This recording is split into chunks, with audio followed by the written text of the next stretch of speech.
Okay, so we have clicked the live button. Hopefully it's working properly, and if it is, thank you guys so much for joining us. I'm Roland with Torque Racing Production, and today I have an awesome guest with me. Thank you so much, Ray, for joining us. Wrenching with Ray, guys. Yeah, formerly Punisher Lamont's Garage, but we did a little revamp. I liked both. I liked the Punisher name, and then I think the Wrenching with Ray is a good one as well. I have to say though, I think the new change is a little bit better.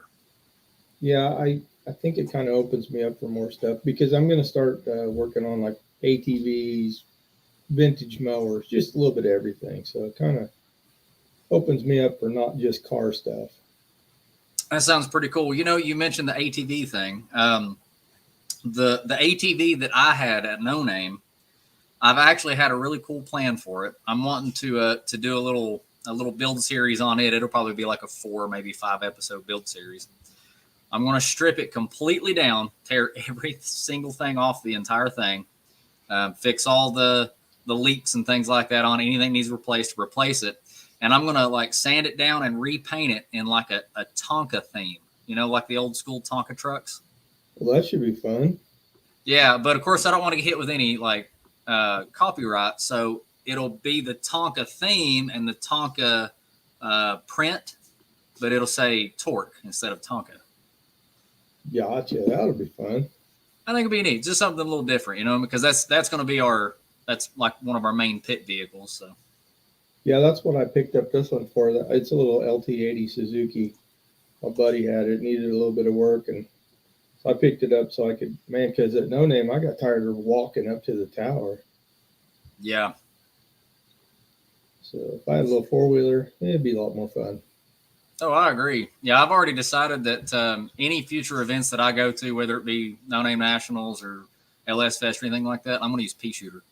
There's Use a it to get bunch of around. guys riding around LS Fest on those little things. I was like, huh, that's a good idea. Maybe I should Yeah. get one of those. I mean, they're not because they take up this much room. Right.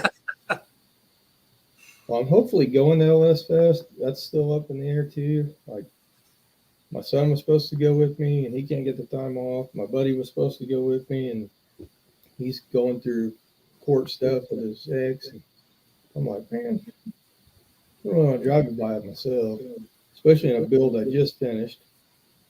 Yeah, that wouldn't be that would be risky. Yeah, but I'm adventurous, so you never know.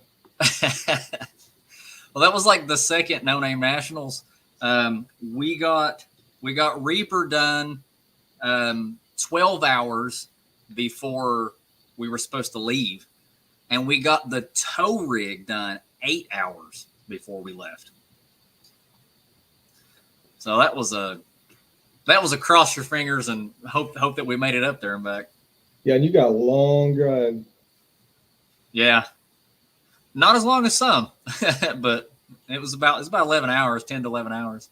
I'm What's going curious to on, see how JB many. and Lars? How you guys doing? What's up, fellers? We were just getting the live a little warmed up before we started our actual topic for the day. So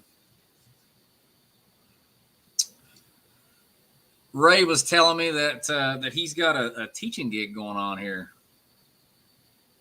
Yeah, so Franklin Tech it's a local trade school.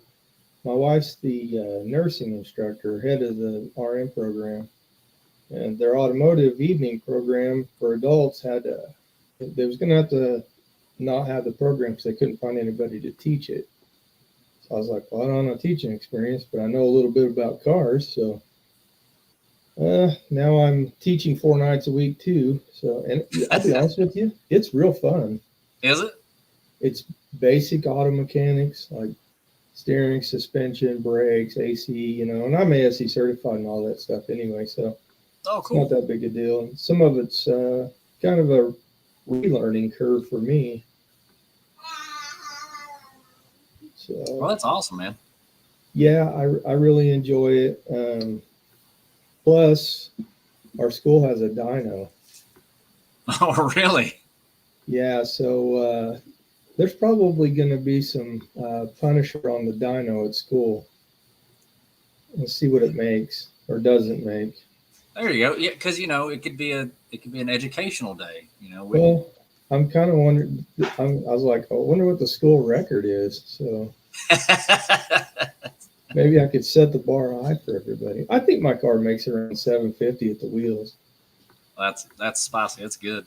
If you do the ET calculator, the way all that stuff, that's about what a 720, 750 somewhere in there. So Yeah, that's killer.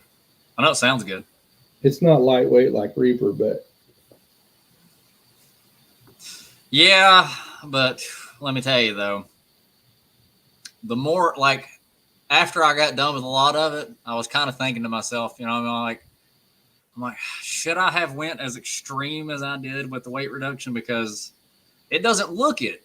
Because I tried my best to hide as much of the weight reduction as I could. Like my dash, for instance. When you look inside of Reaper, it looks like I have a full interior. But the dash is just a shell. yeah, that's how my Le Mans is. There's nothing. There's nothing behind the dash. It's just the shell bolted up there. Eventually, with that car, I want to do AC and everything. And when I do, I'll do vintage air, so it all goes under the dash anyway. But yeah, that'd be pretty cool. Well, what do you say? We'll go ahead and get started then. So, today's topic is a little bit controversial, I guess, in a certain sense, because everyone has their opinions, right? So this is, I guess, technically a discussion of opinion. And the opinion topic is cars from the 1930s and which ones were hideous and which ones were gorgeous. Now, I wanted to start with the 30s because when I went any further back than the 30s, everything was just amazing. Everything looked gorgeous. It was, it had everything had soul in it back then. When you're back before the 1930s. And they kind of all look the same, if we're being honest, before the 1930s. Yeah, I generally had that same basic design. Yeah, everything had usually had the running boards, the big fenders, rumble seat. Exactly. So 1930 was whenever I realized that they finally started getting a little too ambitious / lazy with their designs, which caused a couple really ugly cars. So let me get that started now here. And remember how to do this. Click on that and that and that. Here we go. So first one is a 1933 Tartra V570. Get that to pull up. Man, I'm going to go get my glasses. I can't see that. Hang on. It's I was thinking it was going to do. Oh, there we go. I got to do it like that. There we go. See, it looks like a Citroen. Is that what you say it was? It's a Tartra, a 1933 Tartra V570. It looks kind of like a Citroen, or however you say that. Yeah. But just less imaginative. I think it looks like a pedal car. Like what? A pedal car. The little kids' pedal cars. That's what I think it looks like. Now, obviously, whenever these people made this, I assume this is probably like a bare bone, basic, super economy car. And if that's what their intention was for it, that's fine. It is what it is. It doesn't change the fact that that's it. I'm kind of seeing where Volkswagen got their design from, though. Yeah. I was thinking the same thing there. All right. So then next up was speaking of Volkswagen and stuff too. There, we have here it is. Now, when most people hear Porsche, they think of a pretty good looking car, but in the 1930s, that wasn't always true. Oh my goodness. Yeah. Similar to the first car we saw, but slightly uglier. That definitely is slightly uglier. And again, and here's the thing. All right, these people were already fairly lazy with their design, but then they chose that color on top of it. Looks like primer red. Yeah, yeah. It it looks like this would have been like the basic shape and color, like in like a design lab when they're making it out of clay, and they're like, all right, so here's our base. Now let's build from here. And someone said, no, well, we'll just stick with that. German engineering. All right. Oh, then right here was the back of it though. Let me pull that up. Now I've never seen one of those before, so it was rear engine. Yep. And again though. Look at those massive meats on that thing. Yeah, man. I bet you could 60 foot with that. All 12 horsepower it probably Yeah, had. I was about to say 8, yeah. Hang on though, it gets worse. It gets worse. Right here, the Stout Scarab. Though, honestly, it had to get worse before it got better because the 40s, 50s, 60s, that was some of the best time. Oh man, let's. Like I said, I've done these videos already with my brother. We did like a regular video where I went through and I edited it all down and stuff like that. So this is the first time I've done it live. But the reason I wanted to do it live this time was I was hoping we'd have a few people come in, and they could weigh their opinions on it, because in the pre-videos where I edit everything, it's just me and my brother talking. And so you don't really get very much interaction and stuff like that. But now the 50s and the 60s, oh, man, there was cars that just, in my opinion, I think that like between like the 50s and like 1950 and 1970, it's just unmatched. Right. I beautiful, beautiful cars. See, I'm looking at this thing and I'm thinking C5 Corvette drivetrain. Oh, that would be sick. Yeah. Like, yeah. And have it all like rear engine, like mid-engine rear mounted, Yeah. for great weight distribution. You see, I'm like, it could be cool. Yeah. Oh, it could definitely be cool. It, however, I think it's hideous. You can tell, obviously, that they had the Egyptian beetle, because the name is the Scarab, the Stout Scarab. So you can see that. I was thinking roly poly, but yeah.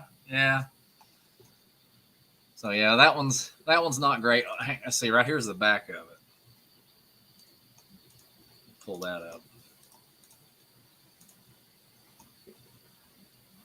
Yeah, that's even worse. Yeah, see, it's like it looks even like it's sort of ugly from the front, but then from the back, it's like it's kind of worse. Man. But now, at least with this one, it may be ugly via design, but it's not ugly via laziness like the previous ones. Right. At least they tried on this one. Could you imagine restoring this thing? You'd have to make everything, every part on it would be one off. Guarantee it. Now, rolling would make the whole thing carbon fiber, but I bet that car's worth a lot, though. Oh, yeah. Now, this car, it had the propensity to be a gorgeous car, but then whoever designed the grille, I feel like they ruined it. And, again, everyone has their opinions. Some people don't look at this car and think it's absolutely gorgeous. I can't with it. I feel like the grille should have stopped just right around about where the top of the headlights are. So what is it, an early Jaguar? It is a 1934 Chrysler Destro. It's a cool name. Really? It looks like a I see Jaguar vibes in it. Yeah. And, and a lot of it all throughout the years, the automotive history, various different automaker designs take inspiration from other cars and things. Right. Like the third generation Camaro was highly inspired by the Ferrari F3, or not F3, the 355, the Ferrari 355. Yeah, they just missed the mark. Yeah, that's what I'm saying. Like, if they would redesign the grill on this one, this would be a good looking car.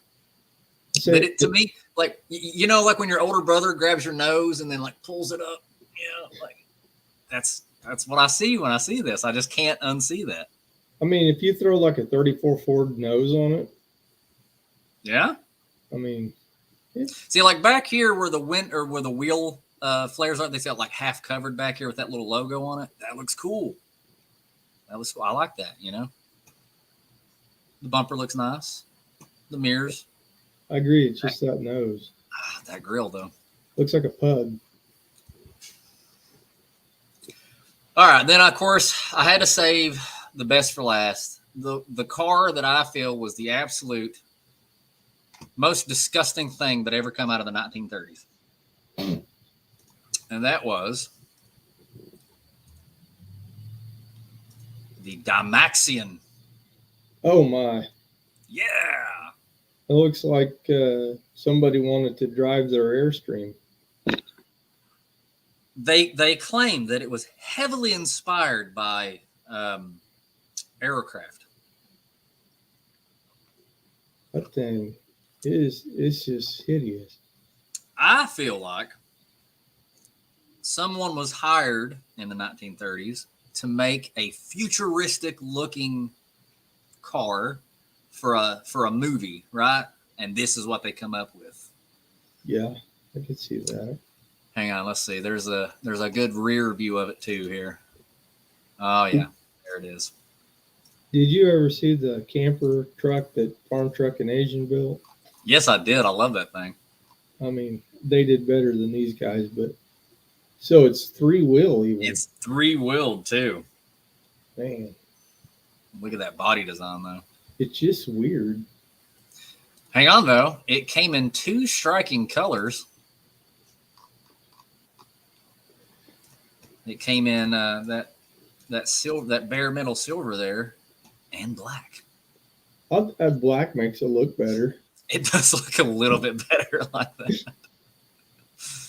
Yeah, it looks like a helicopter. It looks like a baby helicopter that hasn't grown its rear propeller and the top propellers yet. You know? Yeah, I could see that, like a Chinook or like a Blackhawk without the. Yeah, like one of the old school Hueys. It just hasn't spawned its little. Yeah. It's like a tadpole. Yeah, it's just weird. I just think it's disgusting. I think that's pretty ugly. This might be here we go. Or here's what it looked like on a road here. They actually had some good footage of it on a road there. So in the 1930s, could you imagine designing a car? Not a lot had been done yet. Kind of an open canvas. Yeah. But yes, because today, I mean, we got 120 years of making cars and designs. I mean, kind of everything's been hit on. Yeah. But, I mean, the car was still fairly new. You know, we're getting 30 years in on this, and they're trying to be different. And, well, they nailed that. They nailed it, yeah. Different. They were definitely different. All right. Now, let's cleanse the eyes here for a minute. Man, it's going to take and we'll look at something a little better. Let's see. This was the 8C Bengali Spider. That's beautiful. That is gorgeous. Now, see how, again, this grill stops right about flush with the top of the lights there. So, you know, it doesn't stretch further back. Plenty of cooling. And look, it looks gorgeous from the front here, but wait till you see the side profile. This is where this car is absolutely stunning from. Now look at that. Yeah, that's beautiful. So picture that Porsche and that Dymaxion came out at the same time as this. So that, Man, that looks like a stretched out Austin Healey kind of. Yeah, See Jaguar, just that. These are the cars I think of when I think 30s and 40s. Like exactly. they had some of the coolest roadsters. Could you imagine being the guy who developed the Dymaxion, the big, and you're like, this is what I made, and someone's like, cool, this is what they made. Like you're like, We're not the same. yeah. He gets an A and I get a D minus. Ouch. Yeah. Another great one here.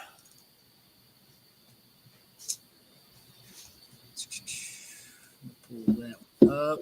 There's a quicker way to do that. 1931 L29 Cabriolet.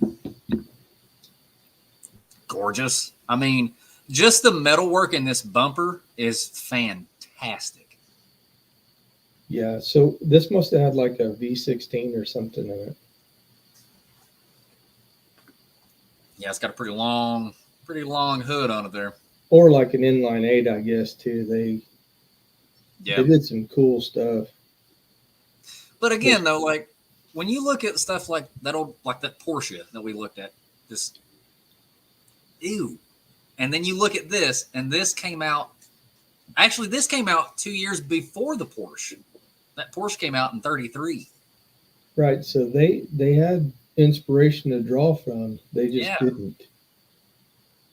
But I would imagine this cost a pretty penny even back then. Right. That had to have been expensive. Yeah.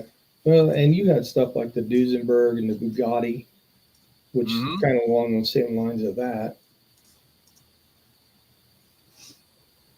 1933 Chrysler Imperial. Now you look at that, the 1933 Chrysler Imperial, and then you think of where it went. Like you got a long, lean, car here, and then it ends up probably one of the best demolition derby cars of all time because it got banned. But just a four-door car with not a lot of style. Yeah. That's what I'm saying. Like, it's almost sad when you think of some of these cars, like the Nova. Did you see what the Nova looked like whenever it ended its run? Yeah, that was very unfortunate that GM did that. The Le Mans was the same way. Yeah, I don't know why they would want to like just murder off one of their brands like that. It's terrible. I had a guy tell me, "Hey, I have a Le Mans too." I was like, "Oh yeah," and he shows me a picture. I'm like, "Dude, that's not a Le Mans. That's like some little foreign car. I don't know what that is, but it just got the Le Mans badge." Oh yeah. This right here was a 1934 Packard. Packards are cool. It was a 12 individual custom convertible Victoria. It's imagine if they made that on the plate, like the name, the badge on there. It'd be as long as the door. But again, though, that just screams mafia gangster on it. Yeah. Oh, that goes hard. That goes hard as like a gangster style car. Let's see. Now here was one. Oh yeah, speaking of Jag, he was talking about Jaguar too. Or here's a 1937 Jaguar, and this to me says sports car when you look at it, because that car looks like it probably weighs 1,100 pounds or 1,200. Right, and then they did those races around the countryside back then too. Yeah. Those things, and we're talking 80 miles an hour in that car would be probably terrifying. Sketchy, because those tires are probably what I would imagine like 2-ply at best. I'm not saying I wouldn't do it. I'm just saying that it would be sketchy. And nothing but like a leather helmet and a lap belt. Right. Those guys, Those guys were built different back then. The pre-war cars was really cool. Yeah. Here's another one that I think is now this is a car that I feel like the body styling, they really hit the nail on the head with being different than kind of some of the other designs, but it turned out really good. I don't know if you can see it or not there, but right here it says supercharged. And to me, that's enough on its own. It's funny that a lot of people think turbocharging and supercharging is new technology. It's like, no, they used it in like the 20s and 30s. Yep, right here, 1935, and this was standard equipment on this car. Now, I'm sure it wasn't a very efficient supercharger. Oh, I'm sure. I'd say it probably made, I imagine, 120 horsepower or so, Yeah. Yeah, but look at the craftsmanship on that thing. Yeah. It's just amazing. It looks like a moonshiner like plumbed it. Yeah, I could see that. Now, here's the car that I felt was, in my opinion, now it was a hard toss-up because let's go back to that Auburn one here, the 1935 one that was supercharged. Here's one that's in white in the different angle. So here's that car again in white, and I think it looks even better in white. Yeah, I agree. And I love the pipes. The pipes coming out of the side. That is so freaking cool. That is so cool. Yeah, that is. I don't know, man. It's like they did an amazing job of saying, let's try to make something look. It looks like they said, let's try to take a hot rod, but make it luxury. And they nailed it.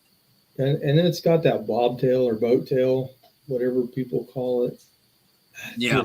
It's so cool. Just, yeah. The swept back windshield. I personally have never even driven a car like that. I would like to at some point in my life, but I can't help but imagine that they would glide. I can't see anybody handing me the keys to a car like that. If they've watched your channel, man, they're like, no, man, we want to save the tires, you know? Yeah, no, I don't think so.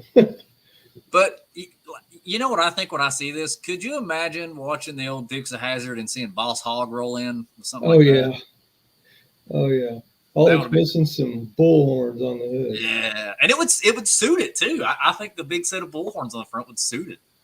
I think if it would have showed up in the States, if it wasn't a U.S. car, which it looks like it's right-hand drive, so I'm guessing it was European. If it would have showed up in the States first, yeah, I'd have bullhorns on it, guaranteed. Definitely. Some Texan would have had it with big old horns on the hood. All right, so when I did that video, though, the car that I felt that was a toss-up between that one and that I felt would be like the most gorgeous car was between that one and this one right here. This is a Mercedes. Pull it up here, and again, that awesome side pipe deal. That's sick. And this is actually a really small car. I saw a video of some guys driving one of these down the street, and they are really small. I'm like Miata size small. So it can't weigh more than like 800 pounds. Like it's going to be stupid light. But, and like from this angle, like, oh, that's a cool looking car, but hang on. Look at it here. This is a great representation of this car. And this is the picture that won me over. I feel like this was the most gorgeous car from the 1930s. Yeah, that's amazing. It nailed that hot rod vibe right here with the side exit exhaust over here. It's got that nice classic swoop fenders and everything, but and it's all black. I don't know, it just looks so cool. Like, you don't think of a 1930s car looking menacing, but that does. That's cool. I'm just visualizing it just a little bit lower with a little Yeah. bit wider wheels. Oh, that Man. would be sick. I mean, not That'd be that cool. it's not just cool the way it is, but I just can't help but leave. I can't leave anything on. I mean, that would be sick though to do. Could you imagine like a restomod of something like that where they did like a nice, like a huge big bore inline six, you know, as an engine replacement, but they kept it looking old school like these, Oh and yeah. then like you said, lower down with some nice wide fat tires on the back. Man, that'd be sick. But again, though, like how do we go? How in the world did we have, you know, stuff like this? And I just don't get it. Like, how could you have cars like we just looked at, all and drawing inspiration from these gorgeous, beautiful cars, and they're like, this will sell, this will do well. All I I'm just thinking is if you paint that thing yellow, oh na. Oh God. The Minions. You know what I just realized too? Oh yeah. Okay, I caught that one now. You know what I just realized too? If you look right here, let me see if I can zoom that in good. Look, the top is a fabric with like little buttons. I saw that.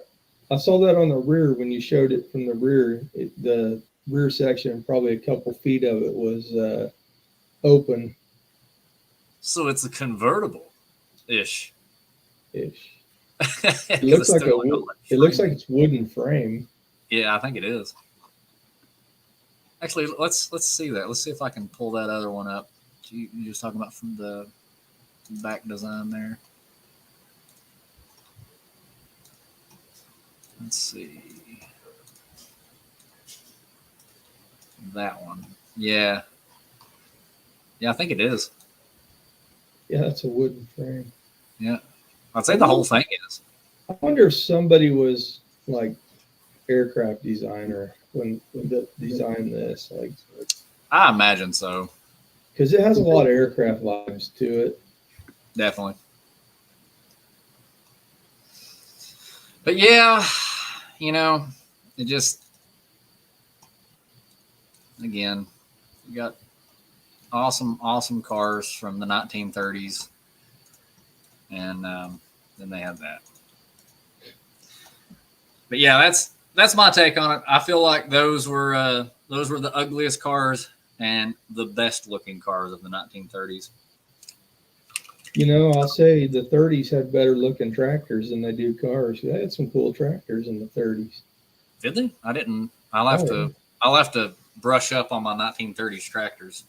I get all nerded out sometimes and go to these like small town tractor shows and stuff. And they got some cool. Somebody had a Lamborghini tractor at the last one I went to. You know, I was watching this thing where this guy was talking about like not being upset if your first business fails or even your second business or whatever, you know, like, and because that kind of happened to me. I quit my job and took a big leap and started my own business. I started Torque Racing Production, and I started the YouTube channel and the business at the same time. And it started off great. I was making good money. I had good customer flow and everything like that. And COVID hit, and they shut everything down, and no one was allowed to go anywhere, and prices of everything skyrocketed. And all around me, where I live, businesses were just dropping off left and right. I mean, all these mom and pop businesses and stuff, they couldn't. You know, a lot of these places relied on people physically walking in the door. And so we just barely scraped through, and I didn't have to shut TRP down. And then they opened everything back up, and work started to pick back up again. And then my big expensive $7,000 laser machine went down, and the company wanted like I can't remember how much it was. It was like 2,000 or 2,200 or something like that to fix it. And I was like, I've got like a warranty on it. Shouldn't that be covered? But anyways, I had to shut that part of my business down. So like the emblems that I made like Yeah. that was my business, was making custom car emblems, and it was doing great. And I had to shut it down. I didn't have enough money saved up to be able to catch myself when that happened. And this guy was talking about that, and he was talking about how like you can't don't feel bad if your first business fails, and he's like, or if your first business was not that great. And Lamborghini was one of them he mentioned. He's like, Lamborghini started off just making like tractors. Yeah. And now look at them. Right. So, How'd they go from tractor to supercar? That's I don't know. The only thing I can think of is maybe their tractor sales started doing really well, and they was making some good money, and maybe the guy that owned it was just like, what I've always wanted to do. I want to build a really fast car. Yeah.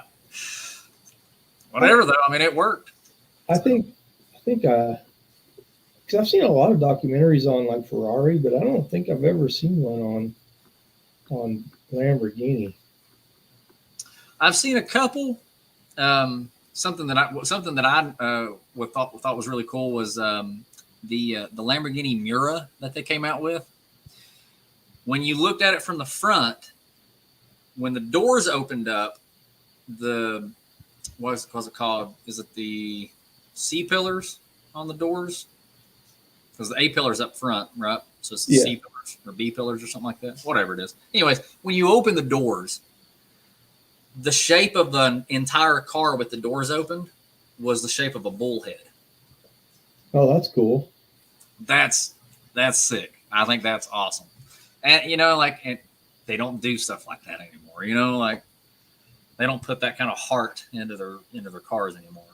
Nowadays, they pull up a computer program for the most part. Like there still are a few companies who kind of put their heart and soul into their cars, but nowadays they pull it up into a computer, and they do an air tunnel test on it, and they sit and tweak the shape of the car and stuff to either make it fuel efficient or to give it some downforce or whatever, and then they're just like, all right, that's good. They don't do cool stuff like that anymore. No, and like I noticed when my wife we had a 2022 Kia Sorento. Yeah. And we went to the store one day, and there was like 5 different kinds of SUVs, and they all looked pretty much the same. From Kia to Land Rover, they all looked pretty much the same. I was like, yeah, man, what happened? Like it's sad. Like the Chevelle, the old Chevelle had this part on the hood just before the windshield, and when you would go past, I want to say it was half throttle, like anything past half throttle, it would raise up, right. And it would introduce a higher flow of cowl induction, right? For the intake. That's cool. Again, a lot of car companies they don't do cool stuff like that anymore. No, not at all. I honestly cannot tell you in 2024 or 2025, other than the C8 Stingray or the C8 ZR1, there's a car I would love to have. Like, yeah. The new cars they don't do it for me.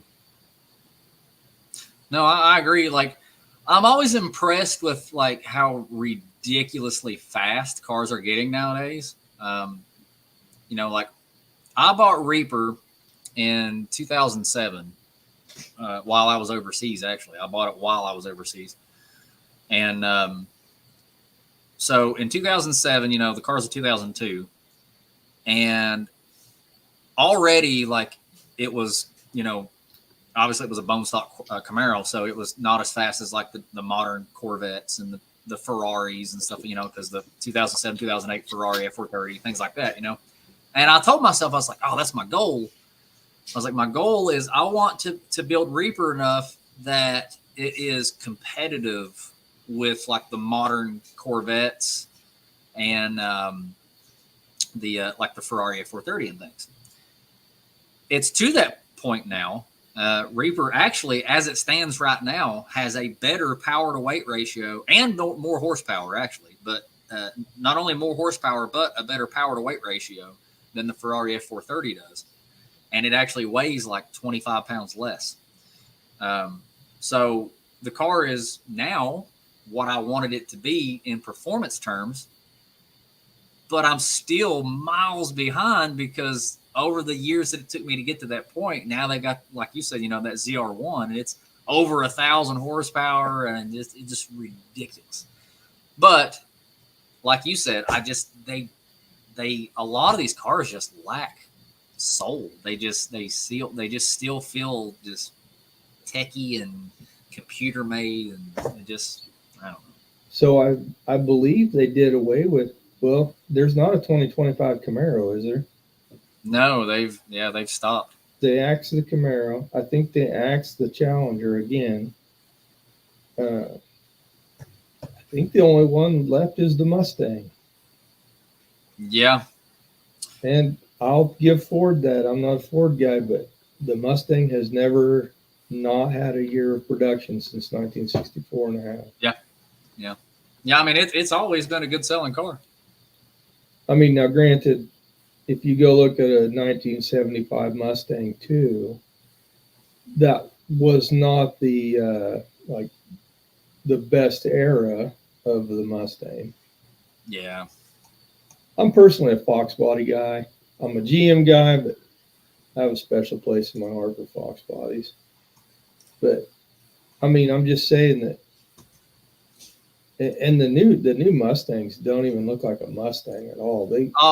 The new ones are hideous, and then like how the new ones are all like electronic now, or not electronic, but they've got like the E version, the Mustang Mach-E. Disgusting. So like, congrats for them for never shutting production down. But man, trying to hop on that E-Wagon, just big no-go for me. I would rather a car die out in its prime than to be converted over into something disgusting, like the Nova did and stuff like that. And now the Mustang, which now Ford did take kind of a different approach there with the Mustang, because they made this disgusting E version, right? But then they also made this like raw, straight up race car version. Have you seen it? Yeah. Going after the Nürburgring with it. Yeah. So, I guess they kind of compensated with that, I guess. But I don't think it's street legal though. You're talking about cars like coming back and not being that great. Look what Dodge did to the Dodge Dart. Oh, I know. Ugh. It went from the old Dodge Dart Swinger, you could get a 383 4-speed, cool car, to a front wheel drive Econobox. They did the same thing everybody else did. And its styling is so closely related to that crappy crossover SUV thing. Yeah. It's bad. I've seen, like people have been talking a long time too about about them trying to bring the Chevelle back, and people has been doing like the renderings of like just it's a fake rendering obviously, but it's like it looks a lot like the old school Chevelle. Everything's just kind of like a little more rounded and futuristic looking, similar. And I was like, if they would actually do that, it would sell. I know it would. I agree, man. I'm like, if they would just actually go retro, because look how the Mustang sold in 2005 when Ford brought out that one that looked kind of like the old fastback Mustang. It went crazy. Like you couldn't find one. Yeah, the retro Bronco that they did. Okay, those are actually kind of cool, and I kind of want one if they could ever get them where they last more than 20,000 miles without blowing up. Do you want to know why though? Because underneath, you peel that body off. You want to know what they are? They're a But Jeep. it looks like a Jeep. It's the same frame and everything. You know the ones that has like the little X on the tail lights? Yeah. It's those. Yeah, Same frame and everything. and They just reskinned it.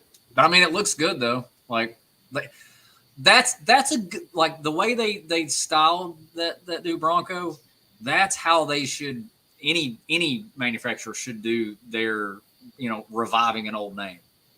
The Chevy Blazer, oh God, uh I don't know. It's like, man, they could have done something cool. Because even the last Blazer, the OBS Blazer, they still had the two door.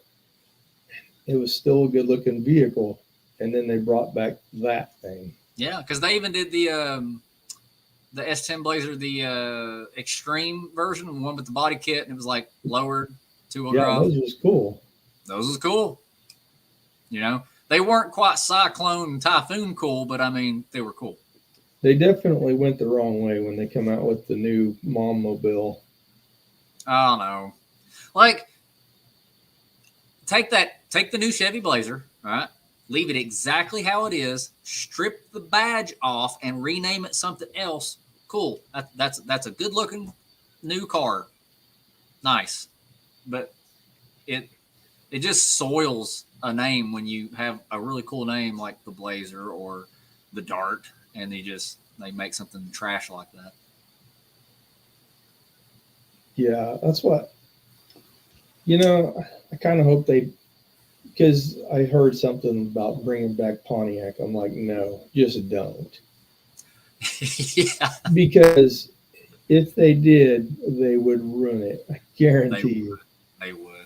I've seen there's been a couple body shops, professional body shops or customs shops, I guess we'll call it, who took the fifth generation Camaro, and they completely essentially cut the majority of the body off, and they did like a modern stylized version of the old Pontiac Trans Am, Yeah. and they did it black with the gold, Screaming Eagle or Phoenix or whatever it is that's on the hood, and it looked really good. I mean, obviously it was a Camaro, but No, but there was always a Camaro. That's what I can't. Okay, I'm a Pontiac guy, but some Pontiac guys piss me off. They're like, well, it's a Camaro. I'm like, it was always a Camaro. From 1967 to when they stopped, or to 2002, when they stopped making them, it was the same car, yeah, just uh, different power plant. Now, I think the Pontiac always looked better, yeah. but that's just bias on the Well, Pontiac and that's guy. what it was. And if you think about it from a manufacturer's standpoint, right? You said, let's make a car that appeals to people who don't have as much money and they want to get out and rip roaring something. And then let's make a car that appeals to people who have a little more money and want something that's a little nicer, right? So you use the exact same platform, the same frame, the majority of the same body and components. You save money by doing that, and then here just by changing a couple little things and making a little bit nicer and stuff on this one, then you're selling to two totally different types of people, increasing your sales. I mean, it makes a good, that's a good business standpoint on it. Well, and GM Pontiac did that in the '60s. They had the GTO as the GTO wasn't its own car; it was a trim package on the Tempest, or and then so you could get your Tempest with the GTO package, and then in like 1968, or it may have been '67, GTO became its own car. Yeah, But then in '71, they killed it again. yeah. '72, they had a GTO, but it was a trim package for the Le Mans. So I don't, I don't really understand a lot of times business thinking. Like, I don't get me wrong, I in no way think I'm smarter than any head of General Motors, but from a step back and look at it point of view, is like that was not very smart. Right. Like they killed Pontiac and kept Buick. Why? Yeah. The only thing I can think of is Buick must have been at that time must have been selling a lot more of their regular economy cars.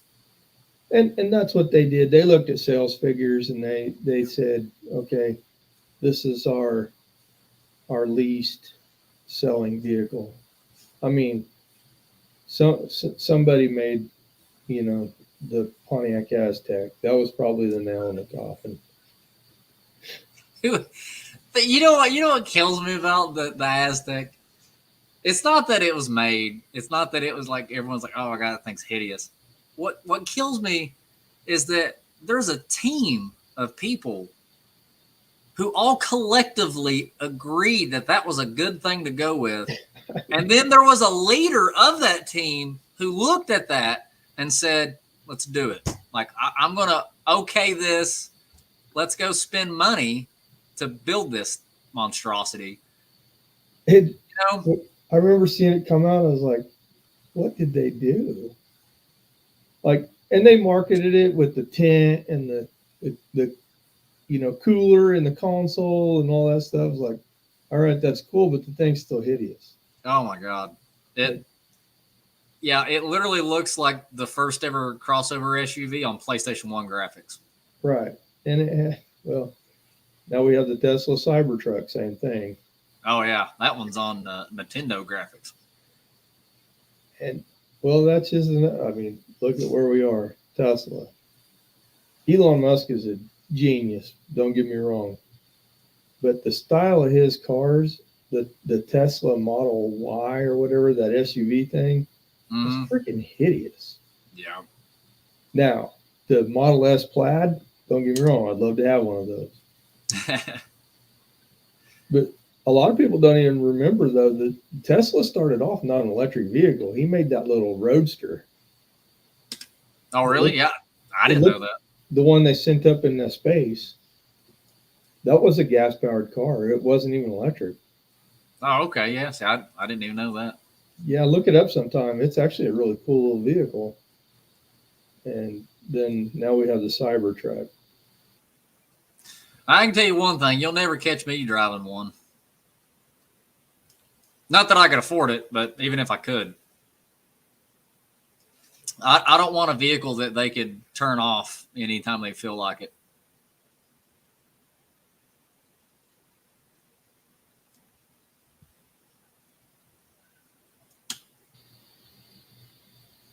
I think I lost you, Ray. Yeah, I'm back. Audio is, but the video is not. I should be back soon. What's up, buddy? I love you, baby. Yeah, babe. I'm going to finish this video up right now, okay? All right, buddy. I love you, buddy. I love you most. Man, you had the coolest pit crew at No Name. I can tell you that much. Dude, my kids love it. They do. They absolutely love it. And honestly, I couldn't be happier that they enjoy it, you know? I'm kind of really curious to see how many people go to No Name this year, because I know a lot of people. Like, you're not going to be there. I think Buff's not going to be there. Oh, really? Yeah. And I'm still up in the air, man. It's all going to be if I can come up with something to pull my car and, all that stuff. Because people don't realize how much money we spend on this stuff. Like, to go do a video. Like, I'm making money off YouTube, don't get me wrong, but that $150 I make for that month is not going to cover, the fuel alone. No. Yeah. I mean, I'll be honest. Last year's No Name National put me in the negatives. Yeah. I mean, it was worth it. I mean, the channel grew, and I made friends, and I made a lot of good memories and stuff like that. You know what I mean? So, like, it was worth it. But like you were just talking, like, people don't realize how much money you spend to do these things. Yeah, I live here in Missouri. It's like a 4-hour drive for me from here to Sykeston. But I mean, it's still a 4-hour drive. Right. Yeah, it was about a 20-hour round trip for us. you spend a couple $100 on fuel just for me, and then $400 or $500 on hotels, not to mention fuel. And last year was expensive for me because I broke my car. Well, both years I broke my car. So I know you went a little, crazy in the burnout pit. Yeah, Reaper's still down because of it. I shattered several BTR dual valve springs. That was cool. You should have won that. I'm just saying, if any no-name people are watching, Reaper should have won the burnout contest. Oh, we did. Did you? Yeah, yeah. I thought somebody else won it. No, the first year we didn't win when we were dragging the Grinch around. What's his name? 38 Mopar 38 or something like that. The guy with the black Dodge not Challenger, Charger. Charger. Yeah, he won it the first year. And no offense to that guy, but he just sat in one place and did a burnout. I think Chris 323 Fab did better. You know what I mean? There was just a lot of people think, well, burnout, that's what you do. No, I like seeing like the Freedom Factory Aussie style freaking psychotic burnout pit stuff like you guys was doing. Right. Just freaking bounce the limiter and have a good time. Well, I know that, like I said, the last year when we won it, I had forgotten to set my rev limiter down a little bit. I was supposed to bring it back down to around about 5,000, and I forgot to do that. So the entire burnout competition when I was out there, that was all at 7,200. Yeah, but that thing sounds so wicked with that 8-in-1 header. I'm glad it does. I have over 100 hours invested in that stupid header. I believe it. I mean, now, if I had ever had experience building a header, I'm sure I could have probably halved that. But I've never built a header before. That was the first one. So. Now, how much of a headache is it to work on it with that hill on there? It's not, because the way that I built it, as soon as it comes off of the head, there's clamps on all 8 of the primary. So I just take those 8 clamps off, and I can take the entire header off. Oh, there you go. Yeah, I thought ahead on that one. But yeah, we damaged the car on that one.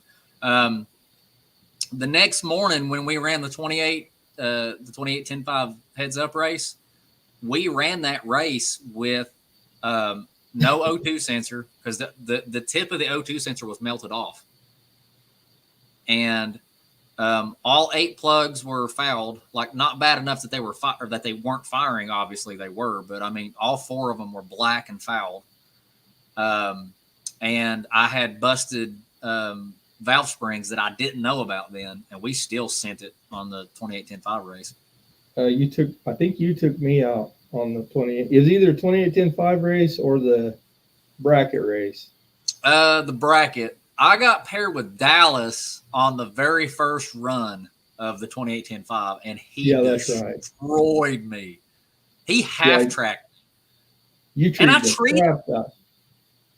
me at the bracket race, and I was like, okay. But my car's not a bracket car. That was the first time I ever tried to run consistent with it. Yeah. And, I mean, I the only reason I made it to like the semifinals or whatever is because everybody kept red lighting. It's like, well, I think me and you both done really well in the bracket, considering, like you just said, neither one of our cars is a bracket car. So I thought we done really well. I had fun though. I really did. This year, my plan last year when I left, I was like, man, I'm going to build a burnout vehicle and I'm going to do this. Hey, Marty. What's up, Marty? This little dude right here is awesome. I know you've never met him, but I know him very well. And he is a cool little dude. He's definitely one of TRP's top fans. think it's really cool that kids from my kids' school follow my YouTube channel. Yeah, that's They're cool. like, they think it's just cool, like really cool. I'm like, well, I mean, I'm not like Mr. Beast or even Dalton or anything, but I do all right.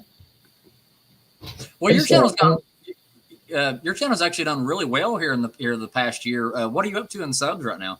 for almost 4,500. Oh, well, yeah. See, that's awesome, dude. That's killer. I'll be honest with you. I gained like 1,000 subscribers because I made a video about Lizzie Musey, and I didn't do it to get subscribers or anything. It was just like that really sucks because I grew up, watching Pat Musey's like, he was kind of the guy that brought in the mountain motors and stuff, and then his daughter was racing. And she was awesome, so that kind of sucked. And then I made a video about it, and it actually got like 350,000 views. Jeez. Yeah, and I'm like, holy crap. But the problem with that is none of these people watch my videos. Oh, yeah. Like they hit subscribe. So when you get all those followers from shorts and stuff like that, they usually don't watch any of your other videos. And that's kind of what I'm running into. And I think Buff ran into that too, because he got a big influx from, Kevin Junkyard Digs and being on Dalton's channel. His channel exploded. Yeah. I checked it one night, and then like the next day, because like I try my best. Like it's hard. I try to keep up with all you guys the best that I can. And it's tough. But I checked his one night and then checked it the next morning. And overnight, he had gained like 18,000 subscribers. I know, man. He's up to like 50-some thousand now. Really? Is it 50,000? Jeez. He's got a good channel too, though. You know what I mean? Like I think he deserves it. Yeah. Oh yeah, man. Buff's one of my good friends. So I like seeing him go. Yeah, 52,400. Lee, that's killer. That's awesome. And Chris from 3235, he's over 10,000 now. That's crazy. So it's cool watching everybody blow up, but Dalton's the one that really blows my mind. Like from Pole Barn Garage. Yeah. He's got 222,000 subscribers. Wow. So the first year at No Name, he had like 20,000. That's still a lot, though. When I first started following him on Holy Goat, he had under 1,000 subscribers on there. Really? Yeah. So like, it can happen. You just need the right video, the right vehicle.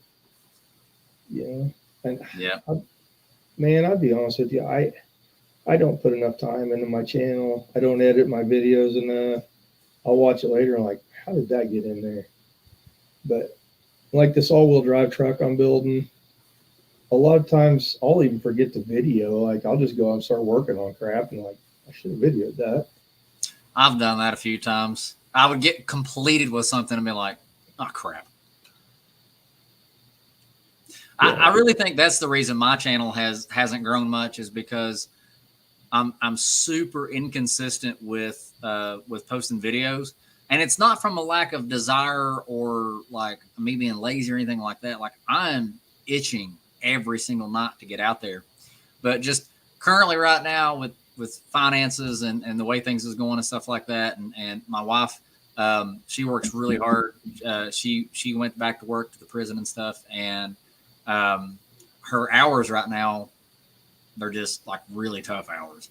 So, and and we got 3 kids. So like, I'm watching the kids all the time and stuff. So it's not me not wanting to get out there or whatever. I'm dying to get out there and make some videos, but as of right now, until something changes with her schedule and stuff, it's just not going to happen.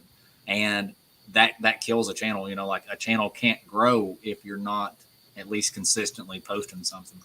Now, this last this last short that I posted, I had, it was such a random thing. Somebody had asked me about the exhaust on Reaper, something about that burnout contest. I don't remember what it was, but and I'd sent them a picture of what the exhaust tip, because the heat from that burnout contest, it changed the exhaust tip. It went from silver to purple. And so I was like, I'll make a little short video about that. And I made a quick short, and it was like, how hot do you think Reaper's exhaust got? And then I showed a quick clip of it during the burnout contest, and like a before and after of the tip. And it's I just posted it like day before yesterday, I think it was, and it's already close to like 10,000 views, and I got like 18 subs from it, you know. And that's really cool too. Well, like, you remember Austin from Liqueur Automotive? Yeah. He started his own channel, Automotive Adventures with Austin, and he's up to like 5,000 subscribers now.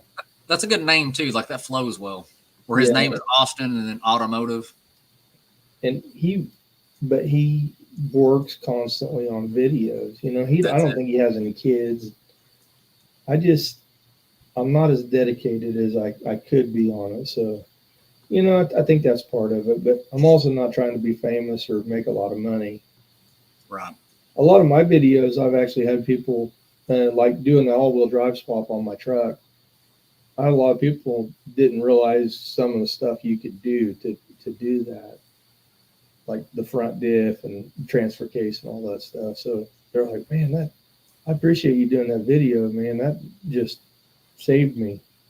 You know, if you can help one person, you know, make their life easier, then I guess we're doing something right.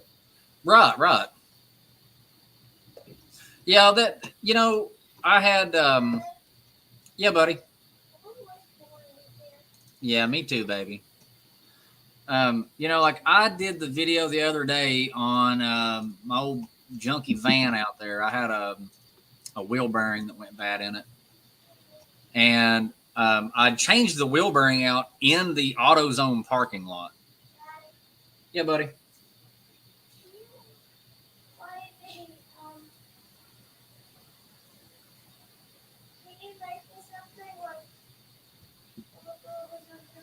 Yeah, give me just a second, baby.